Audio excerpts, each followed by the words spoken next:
Fast forward 10 months, we are now in 21 apartment complexes. So then quite majority of them are actually recurring services. We either go in once a month, 2 times a month, or every single week. Ask yourself that question, which pathway on the long run is more risky? Losing your job, you lose 100% of it, right? Or you losing maybe like 2-3% if you were to lose a client. I think the answer is clear.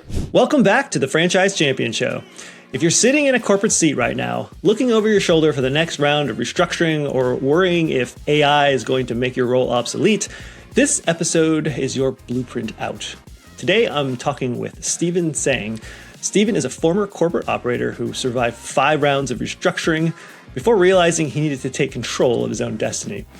When he went looking for a business, he had 2 non-negotiables.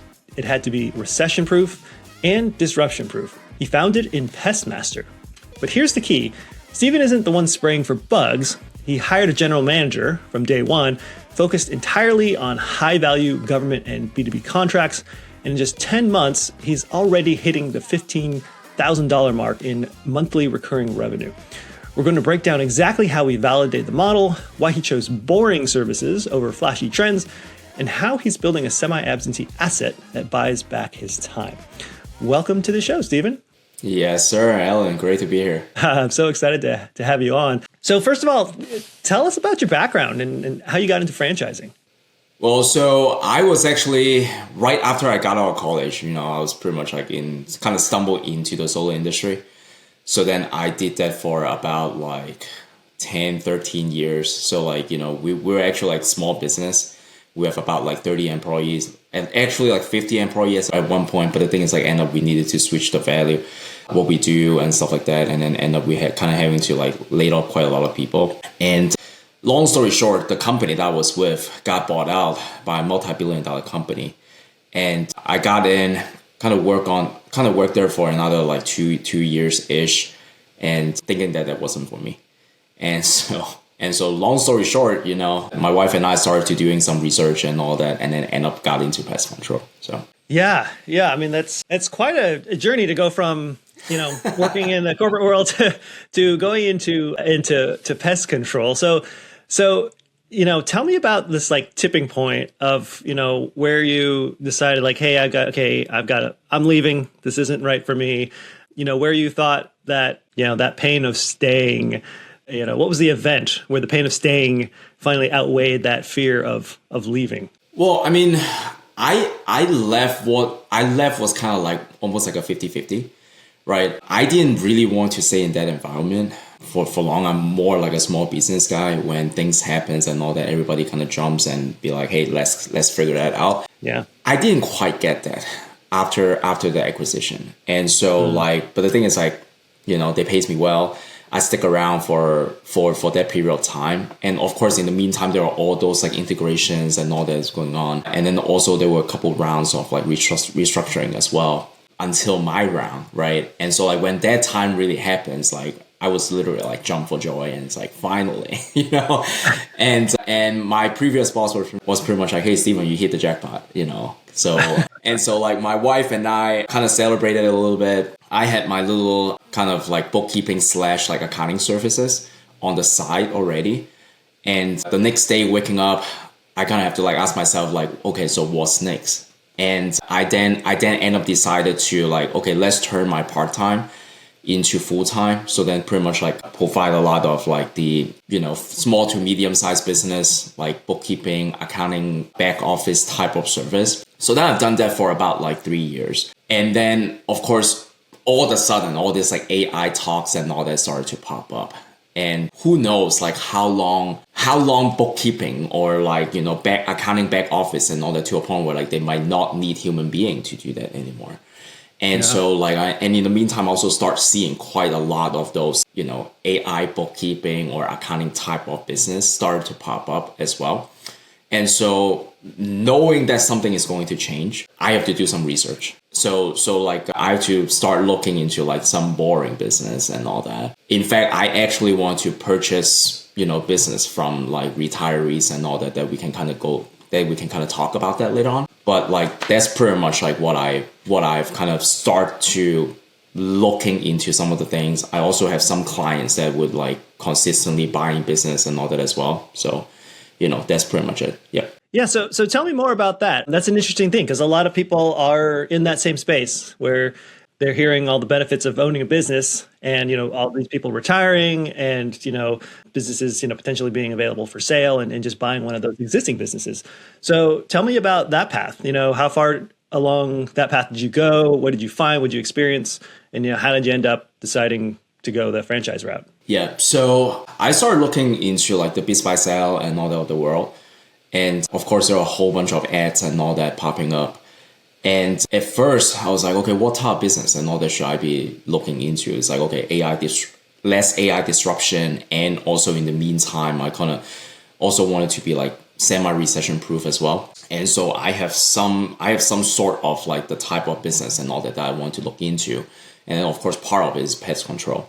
And so as I kind of reach out to some of the quote unquote sellers or the brokers at that time, there was this one guy that popped up originally. And then as we talk and all that, they were like, yeah, it's actually part of a franchise. Like, you're going to pretty much be building it from scratch. I was like, you know what? I didn't really want that. I wanted something that has already been established and that for me to be able to kind of get into and be able to kind of hit the road running in day one. So then I was like, yeah, thanks, but no thanks.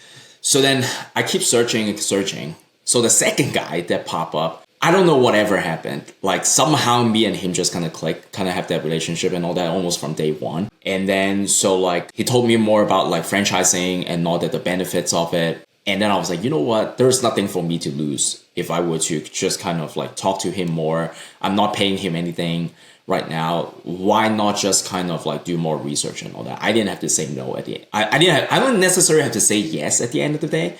So then for me, it's like nothing to lose. Let's try it out. And of course, as we kind of go through the rabbit hole and all that, like things started to be more apparent to me that like, of course, like I'm a numbers guy by trade. I technically don't have that much like technical backgrounds, especially in pest control. If you were to tell me that like to look into like all those like chemicals and all that, it would literally put me to sleep. So like I was like, okay, well, I definitely need somebody to run the show. And in the meantime, franchising would definitely kind of get me a leg up to start because I technically don't even know where to start. So, after talking to the Pest Master team and all that, kind of going through kind of like the decision day and everything, that got me more interested. And more importantly is the government work side of things because Pest Master have been around for more than 40 years and all that. And so they have already kind of worked with a lot of government agencies. And that's pretty much the reason why I kind of decided to get into that. Okay. Wow. Well, so that's really interesting. So you were thinking about going the route of buying an existing business, ended up getting connected with someone in franchising and learning, going down that route and decided that was the path. Were you nervous or scared? I mean, like, if you obviously buying existing business, the comfort there is that hopefully you're getting this revenue that's already coming in versus this franchise route, which is, well, I am starting from ground zero, although I have the support with the franchisor, I can get started relatively quickly. But you're still, you don't have a base of income coming in profit. So how did you get over that hurdle? Well, I'll tell you the truth, at some days, I totally do ask myself, what the hell did I got myself into? And that's totally normal for everyone in their, in this stage of the business, for sure. Exactly. and to be honest, so like, the onboarding manager and all that from Pest Master was amazing, right? Like lead me step by steps and all that, right? But the thing is, from day one, I already kind of told them that like, I wouldn't be the one running. I wouldn't be the one going out there and like spray the bugs and all that, right? Like that's just not something that I enjoy, at least in the like back then. I kind of now find some joy doing that now, right? Oh. Surprisingly, right? I'll tell you more about that later. But then like, yeah, I did not know what I was, kind of getting myself into, right? At first, but then, the help and all that kind of got me through. That's great. Okay. And so, yeah, why don't you go ahead and tell us about Pest Master for those who have no idea what that is and, what this industry is. What is Pest Master and how do you impact the lives of your clients? Yeah, so pretty much like one thing that we really focus is IPM, integrated pest management. So then we don't just go in and spray, right? Because like sometimes like one instance where like we will go into like an apartment complex and all that, we will see that like some of the other pest control company, they will just spray and just kind of hope that like, the bugs doesn't come back again. The way that Pest Master does is a scientific base. We pretty much know exactly why the bugs and all that comes in. So then we would try to use everything else on top of, kind of spraying products and all that to prevent the bugs from coming in again. So, yeah. And so like our protocol is slightly different. And so like, in fact, we actually see quite a lot of like results coming out of the protocol that we have. That's great. That's great. So you're really solving for the root cause, figuring out what that root cause is, and then solving that problem. So you're preventing the pests from even coming in versus simply spraying and killing what's inside already. Absolutely. Got it. Okay. And is this commercial, residential, both? What does that work look like? Yeah, it's pretty much everything. So then residential is, you can probably like, personally experience before. The commercial side, of course, and government. Stephen just nailed a critical point, finding a business that is recession resistant and essential. For him, that vehicle was pest control. But for you, the right vehicle might look completely different. If you're sitting there with the capital to invest, but you're stuck on what to buy, I can help you solve that. I help corporate professionals and other motivated people find a path to financial and time freedom without the guesswork. I help you discover if franchising makes sense for you, and if so, find your perfect fit. And my service is 100% free. If you're tired of corporate restructuring roulette and want a clear game plan, book a 15-minute intro call with me. Just check the link in the description or head to athlete-to-owner.com/ready. We'll look at your liquid capital, income goals, and find potentially a boring business that helps set you free. All right, now let's get back to Stephen and hear how he landed those huge government contracts. So government is actually what kind of got me into like really interested in Pest Master because they literally have a system and a full team to pretty much like help us to identify and bid for those projects. And matter of fact, like, over the past, like say 10 months, we have only opened doors for 10 months for business. We have totally bid for 11 projects. We won 5 of them.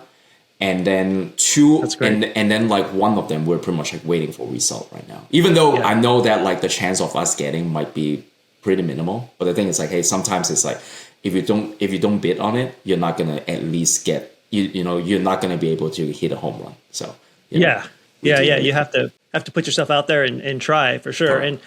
And by the way, you've only been in business for 10 months. I mean, it's pretty amazing, how far you've come along in just that short period of time. Correct. And, getting 5 government contracts in 10 months sounds pretty incredible to me. Their references, their contract team and all that is amazing to work with. So, hats off to them. So that's great.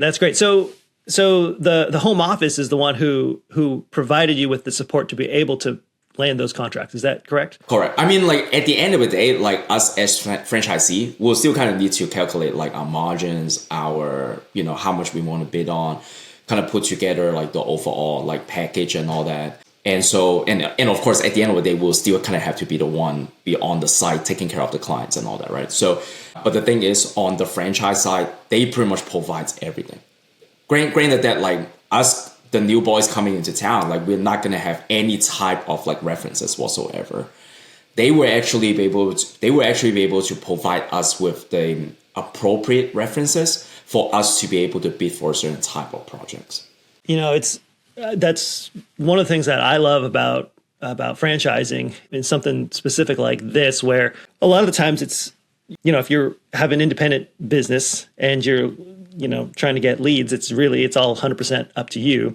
Whereas here in having this system, you've got the support from the franchisor to be able to not just, guide you to finding those leads, those really lucrative leads, but also providing the references and all the other tips and strategies on how to land those. And like at the end of the day, it's up to you to figure out all the numbers and the margins and stuff and to do the work, but they provide that baseline of support, which is pretty cool. And in fact, they're knowledge base as well, right? Sometimes like me as a numbers guy wanting to go in, I just want to undercut everybody and just get the project. right? Because one, I have a fixed cost and all that I needed to cover, aka my GM and some of my other like marketing expenses and all that.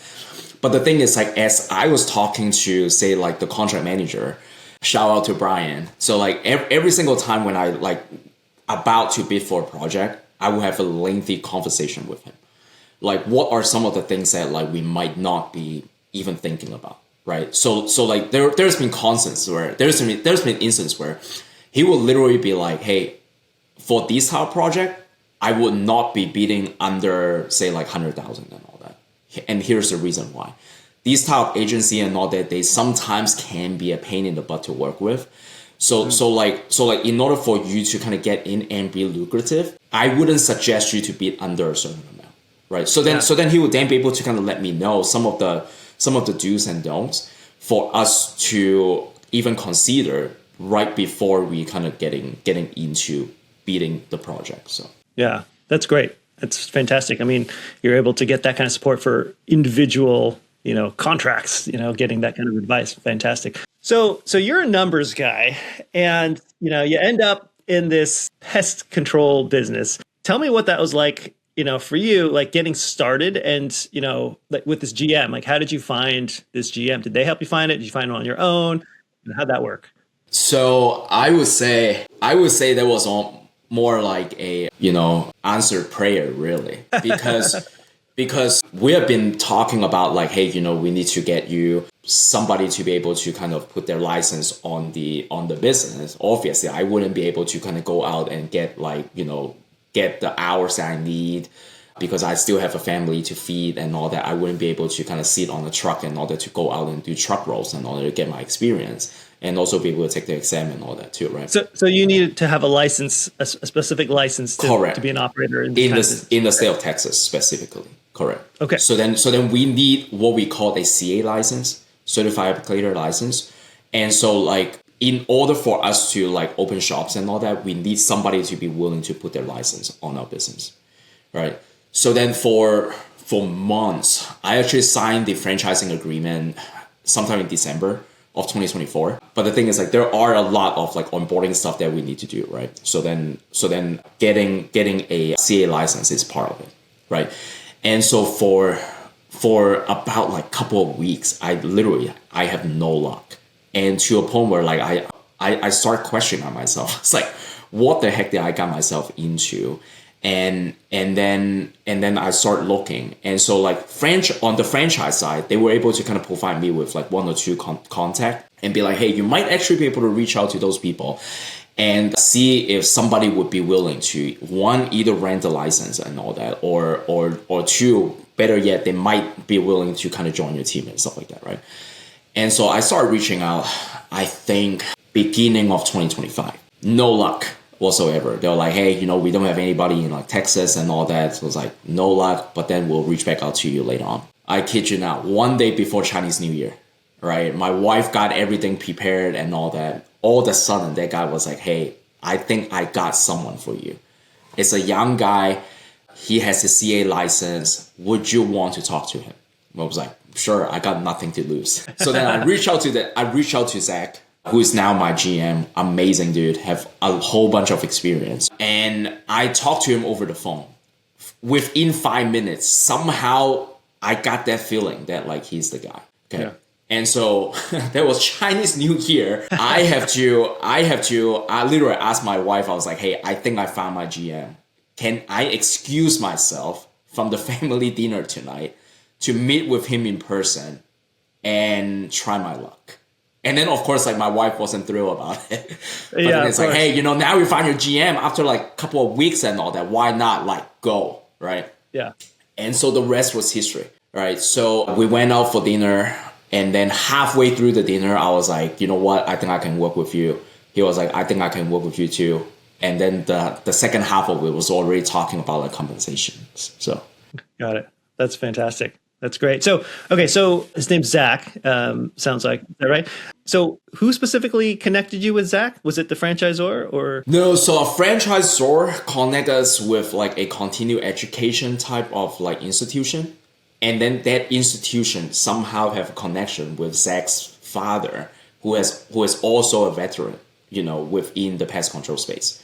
And so his dad then connected to Zach, and then Zach connected back to the person. That person connected back to me. So Got it. Got it. Okay. It seems like you said before, like just such luck, such fortune, to find that situation. But honestly, I feel that something similar happened to me and my manager that I hired, and I think that just happens for so many people where it seems like just great fortune that these types of things happen. But honestly, I mean, it starts with putting the intention out there. It starts with taking that first step. Right? Like had you not obviously bought the franchise, that wouldn't have happened. And the franchisor was trying to do their part, and it wasn't direct from the franchisor, but indirectly, they provided the organization who then connected and all that other stuff happened. So yeah, that's great. And in the meantime, now that we have run it for about 10 months now, right? Is to ask that question, is to have the guts to ask that question.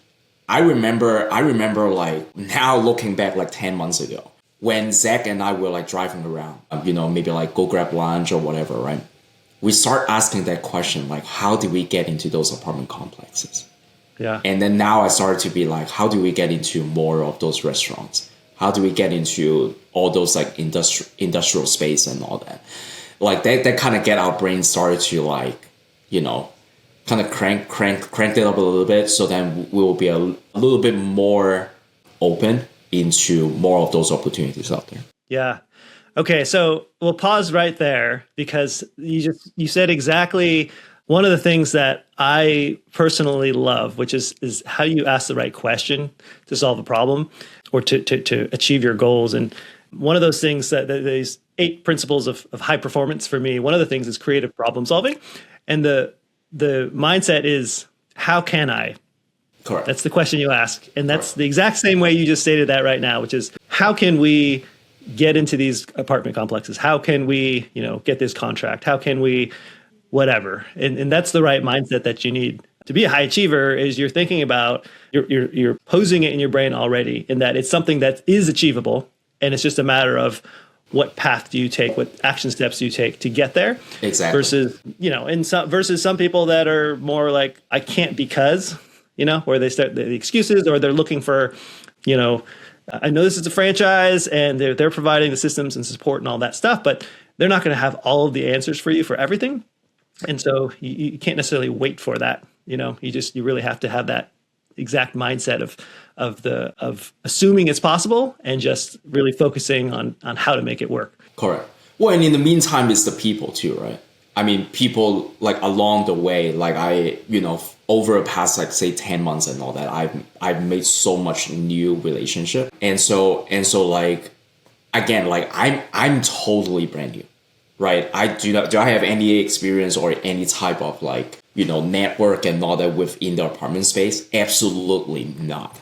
To begin with, right? But the thing is, I almost felt when I start asking that question, the right question, and then I started to actively reach out to the individuals that might be able to provide me with the answer, all of a sudden, things just started to line up. Yep. That's awesome. I really, really love that.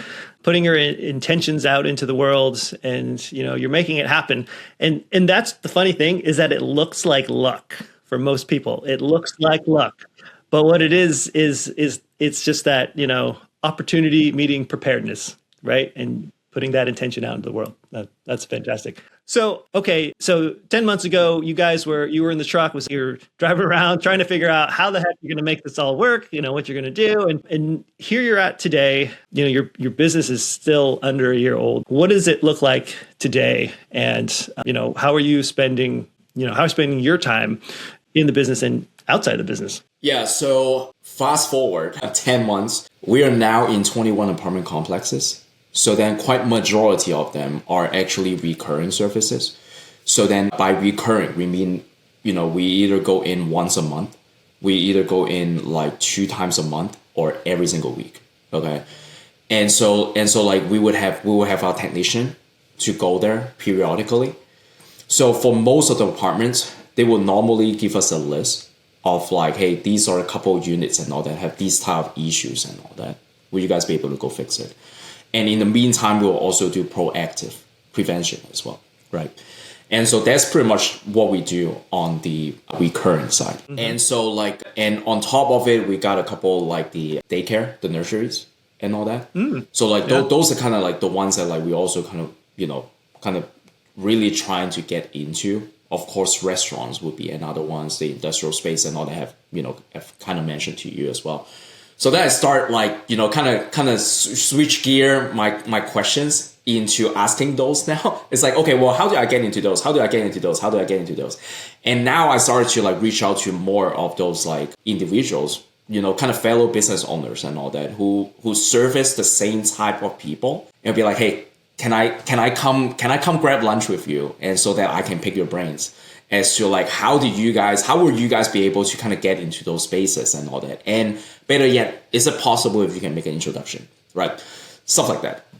So like that's on the commercial side.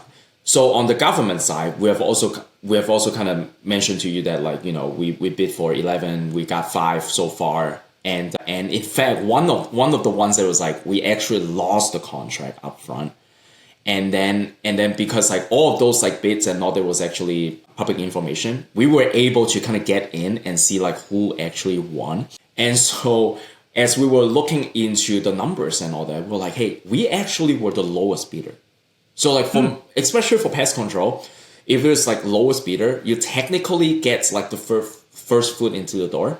And then let's just say like if something that went horribly wrong, that they would be like, you know what, even though they have like the lowest price, we do not think that those people, we do not think that this company were able to perform the service that we need, then they would look for the second lowest. So then we're scratching our head and be like, hey, we were by far the lowest. We were lower by like 20% compared to the next guy, right? So I was like, why are we not winning it? So then I have 2 choices at that time. I was like, okay, I could have like, okay, I'm out of luck, let's get to the next one. Or the other path that we did was like, hey, the contract itself is so large to a point where like, I wanted to at least make a phone call or send an email to see and whether or not if we can get it at that point, then that would be great. If we can't, fine, right? At least fine. So then we reached out and then we did a protest and then at the end, we got the contract 2 months later.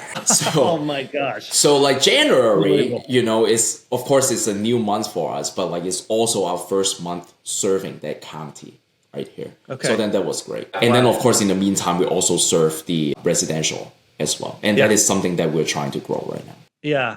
Well, before we move on to residential, I gotta pick your brain a little bit more on this one, because I mean, that is pretty unbelievable to get rejected from this first contract. And you can see that you're the lowest bidder. And then all of a sudden to turn it around and actually get the contract. I'd love to learn a little bit more about how you did that. But even before that, I would say that, another principle that I have with these hyper high performance principles is grit.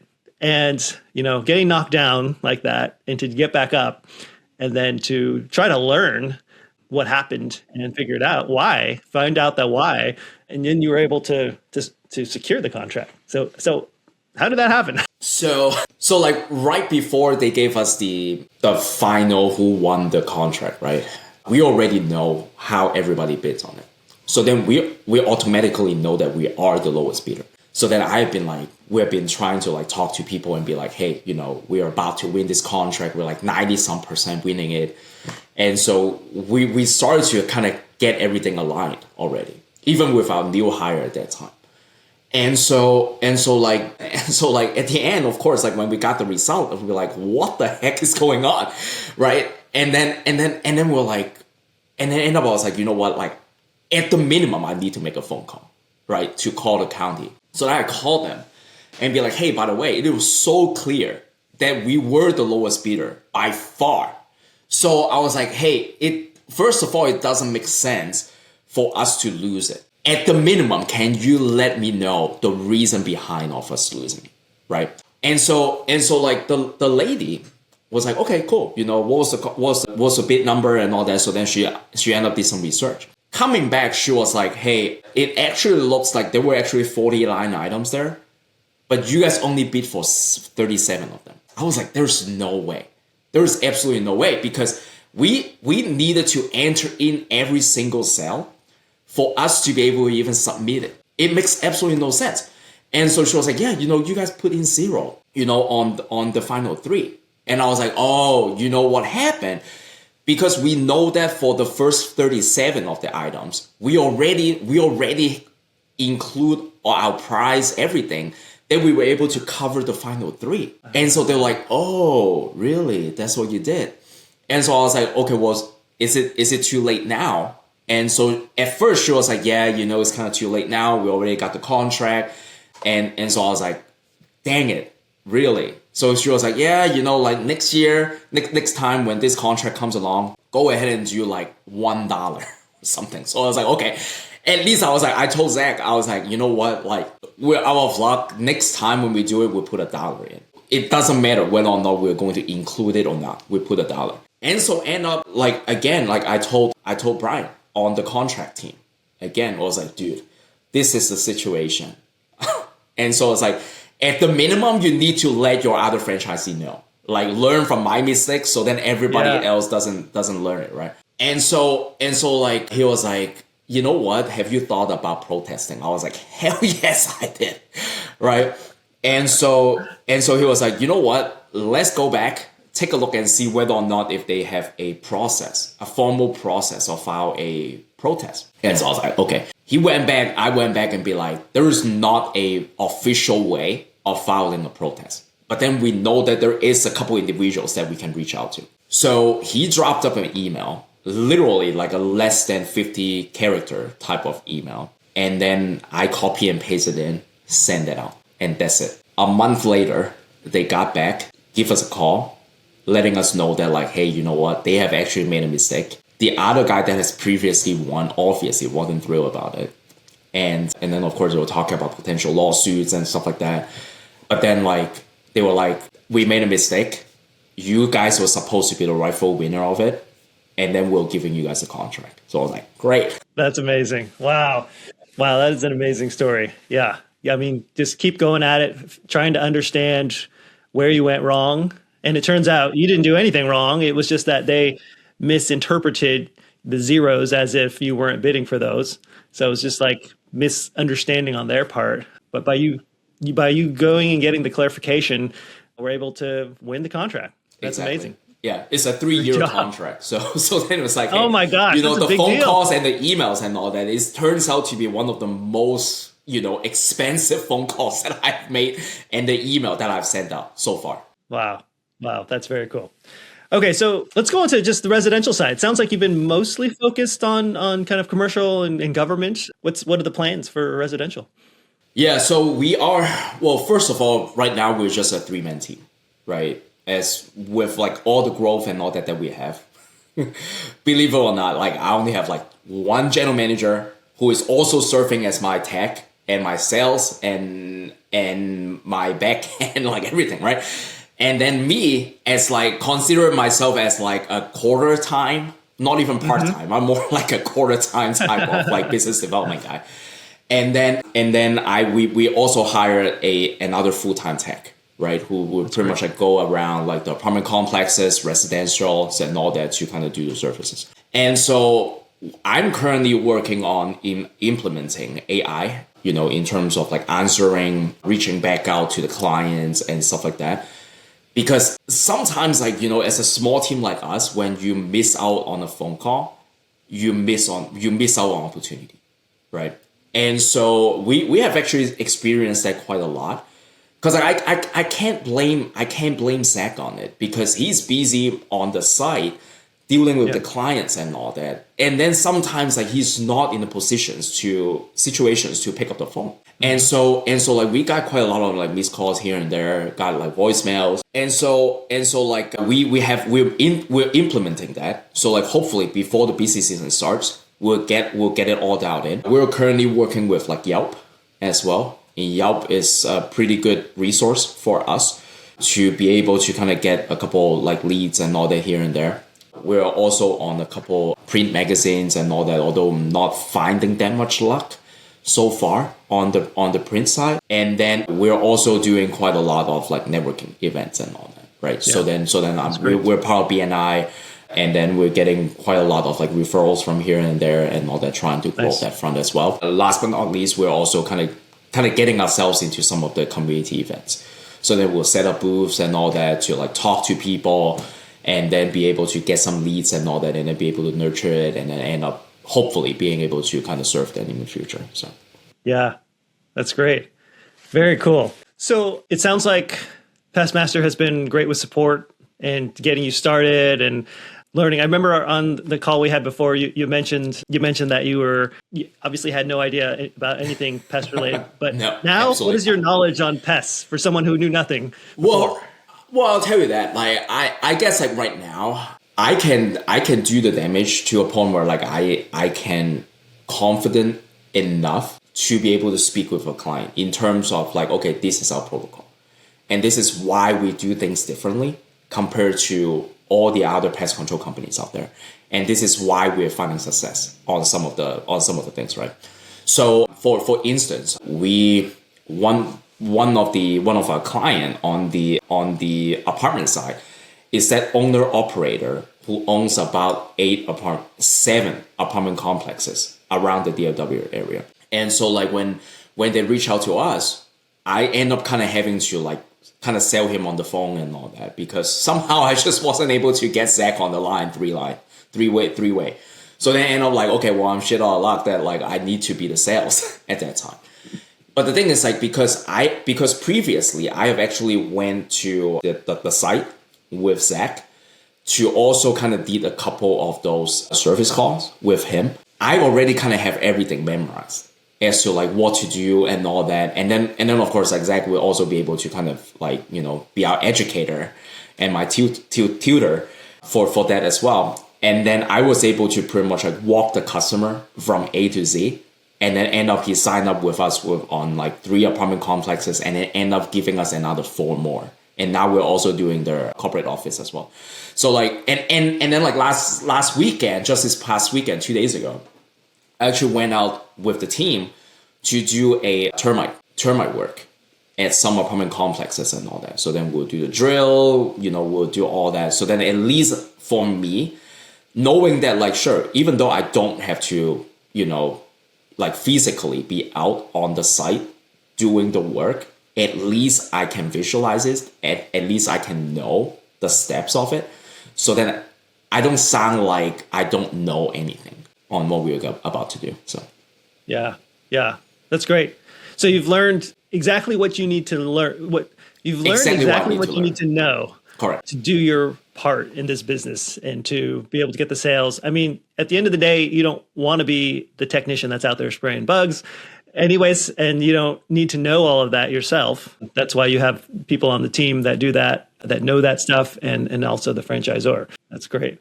Okay, so you just mentioned that, you know, you're only spending about a quarter of your time on this business, you know, and you've been having some good success with it so far. What do you think would happen if you actually spent, you know, half or even a full time of your bandwidth on this business? I don't even know. I would say the sky's the limit, really. Because I mean, like right now we are in a couple, like say networking events and associations and all that. There are multiple ones that I really wanted to like go to network, to at least to kind of like let the property managers know, or like the facility managers know, or the general manager of a restaurant knows and all that, like of our existence. Because, you know, sure, like Pest Master have been around for like 40 plus years, right? But we are only one of the 2 franchisee that is within the area. So then like people don't really know about us yet, right? So like but the thing is like I only have like 24 hours and I have 2 young kids. So like that's actually like one of the things that like I'm really working on, is like how to, you know, kind of buy back my time, really. And so that I can kind of focus my effort and energy into something that can, you know, maybe develop more relationship with the property managers and all that out there to provide our service. Because like our service does work. It's just that like whether or not people know about us is the thing. So yeah. Right. Yeah, I find that, you know, when the owner is spending time in the business, and obviously at the very beginning, the owner's doing a lot of different things, wearing a lot of different hats. But as you build your team and as you get further along in the business, what you really should be spending time on is these high level activities like marketing, bringing in the leads, sales, bringing in these big contracts, these agreements with, apartment complexes, and meeting with people that have leverage, like these property managers that have many properties for you to help. Those are the high leverage activities that an owner should be spending their time on. And so, yeah, you're thinking about this business in all the right ways.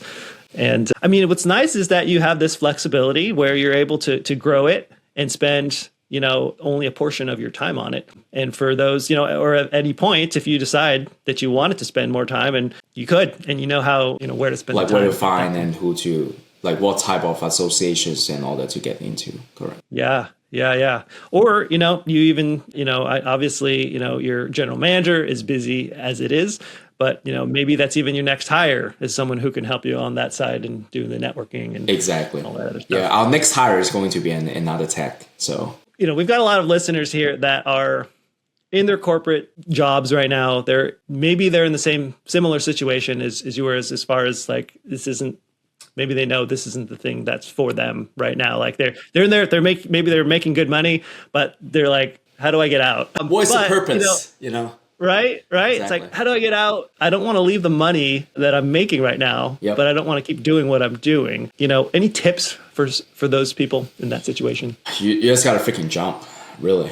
Whether or not voluntarily or involuntarily, right? You can get let go, but now, when I look back though, that phone call with the HR manager along with my immediate manager at that time was the best call that I could have ever received, right?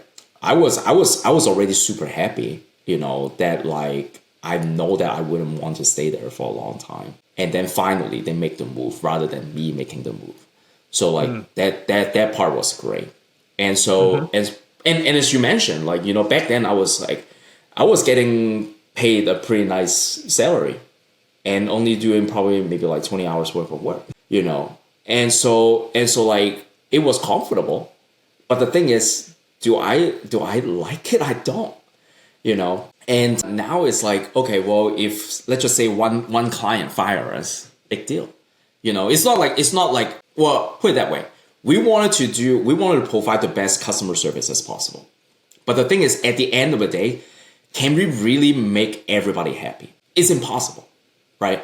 So let's just say if at the end of the day, if some clients, whether or not be on my accounting side or on the pest control side, somebody be like, hey, I found somebody cheaper somewhere. Hey, thank you so much for your work. Or hey, I really don't like working with you or whatever. At the end of the day, it's 1 hour of maybe 40, 50, 60, 70 clients. At the end of the day, sure, it will have some sort of an impact on your income. But then it's not going to be you losing your job, you lose 100% of it, right? So then I guess to your listeners out there, right? Ask yourself that question, that which pathway on the long run, on the long term is more risky. You losing 100% right there, or you losing maybe 2-3% if you were to lose a client. So I think the answer is clear. It's just that you need to know the right amount, the right people, right? And you're just kind of willing to take the risk. So yeah. No, I love that. Yeah, you took the leap, and you mentioned you weren't happy with what you're doing before. Are you happy with what you're doing now? On the accounting side, I don't know, right? So it's especially now, it's during the busy season, and it's that's right around the time that I constantly be why am I doing what I'm doing right now? But on the pest control side though, I'm actually starting to enjoy that, really. I mean, I was talking to Zach the other day. I was I actually enjoy doing the German roaches. So yeah, I mean, people might think it was super gross and all that. Yes, it's gross, but in the meantime, I don't know why.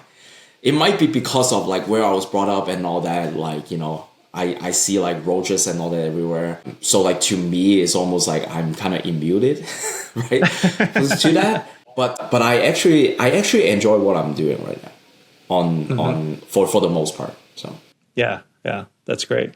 That's fantastic. Well, Stephen, it's been great having you on the show. If folks in the DFW area would love to get their pests taken care of residentially or in apartment complexes or, in government buildings, what's the best way for them to get a hold of you? Yeah, so I'm not 100% sure if you can kind of provide my emails and all that, but I can put that in the show notes. And all that. Yeah, so then my email is S for Stephen, STSANG, my last name, at Pest Master, spelled PestMaster.com. Awesome. Well, it's been a pleasure having you on the show, Stephen. I appreciate you joining us, and congratulations on being a franchise champion. Thank you. I appreciate that. Stephen is a smart operator. He survived 5 rounds of corporate restructuring, but eventually the layoff still came. The decision was made for him. So much for job security. Luckily, he had his accounting side hustle to fall back on. Now, Stephen chose a semi-absentee path with the franchise business, hiring a GM from day one, hitting $15K a month recurring revenue in under a year. I mean, that's amazing. He's crushing it. But there isn't just one way to do this. Many of you want to keep your job while you build, just like Stephen had his accounting business as the main thing. That is totally a valid option. However, for many people, the fastest way to replace your income isn't straddling the fence, it's diving in. When you can dedicate full-time focus to a new business for the first 12 to 24 months, your odds of success go up, and you build the foundation for true semi-absentee ownership much faster. So the question isn't just which franchise, it's which approach fits your risk profile. Do you have the runway to go all in for maximum speed? Or do you need the security of a paycheck while you build more gradually? Neither is wrong, but you need to know the trade-offs. This is exactly what we figure out together. I help corporate professionals discover if franchising makes sense for you. And if so, find your perfect fit, whether that's a semi-absentee model or a full-time replacement vehicle. My service is 100% free. Click the link in the description or go to athletetoowner.com/ready to book a call. Let's find the path that gets you freedom on your terms. Thanks for listening to the Franchise Champion Show. I'm Alan Regala. Let's get you winning at franchising.